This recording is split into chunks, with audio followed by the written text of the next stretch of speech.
Komnas HAM. Apa itu Komnas HAM?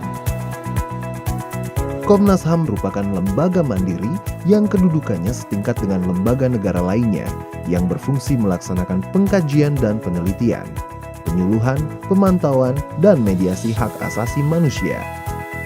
Semua itu disebutkan di dalam pasal 1 angka 7 Undang-Undang Nomor 39 Tahun 1999.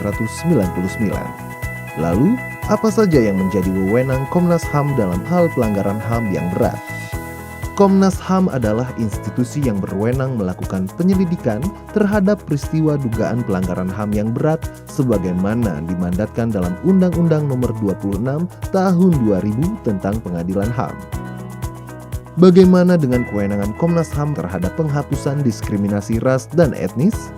Komnas HAM juga diberikan kewenangan melakukan pengawasan terhadap upaya penghapusan diskriminasi ras dan etnis sebagaimana diatur dalam Undang-Undang Nomor 40 Tahun 2008 tentang penghapusan diskriminasi ras dan etnis. Selain itu, dalam rangka penyelesaian konflik sosial berskala nasional, Komnas HAM juga menjadi salah satu anggota satuan tugasnya sebagaimana disebutkan dalam Undang-Undang Nomor 7 Tahun 2012 tentang penanganan konflik sosial. Ada yang tahu di mana Komnas HAM berkedudukan? Komnas HAM berkedudukan di Jakarta dan dapat mendirikan perwakilan Komnas HAM di daerah. Sampai dengan saat ini, Komnas HAM memiliki 6 perwakilan Komnas HAM di daerah, yaitu di Kalimantan Barat, Sumatera Barat, Aceh, Maluku, Papua, dan Sulawesi Tengah. Bagaimana peran Komnas HAM di kancah regional maupun internasional? Sebagai lembaga yang mandiri, Komnas HAM juga terlibat secara aktif dalam pemajuan, perlindungan, pemenuhan dan penghormatan HAM di kancah regional dan internasional.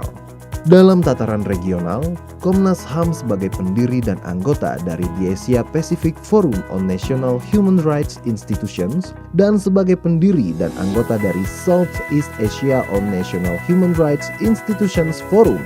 Di tataran internasional, Komnas HAM sebagai anggota dari Global Alliance on National Human Rights Institutions.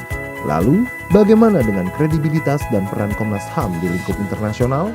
Komnas HAM telah memperoleh akreditasi dari GANHRI dengan peringkat tertinggi yakni A, yang artinya bahwa kredibilitas Komnas HAM telah diakui oleh dunia melalui PBB dan telah sesuai dengan prinsip-prinsip Paris. Dengan akreditasi tersebut, maka Komnas HAM dapat berpartisipasi secara aktif dalam setiap kegiatan internasional yang diselenggarakan oleh Perserikatan Bangsa-Bangsa.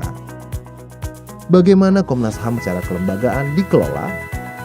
Secara kelembagaan, Komnas HAM terdiri dari sidang paripurna dan subkomisi serta dilengkapi dengan sekretariat jenderal sebagai unit pendukung. Komnas HAM juga dikelola berdasarkan prinsip-prinsip Paris, yaitu prinsip pengelolaan kelembagaan bagi Komnas HAM di seluruh dunia. Prinsip Paris menegaskan bahwa Komnas HAM harus dikelola secara otonom, imparsial, dan profesional agar mampu menjadi lembaga yang mandiri dan kredibel. HAM untuk semua.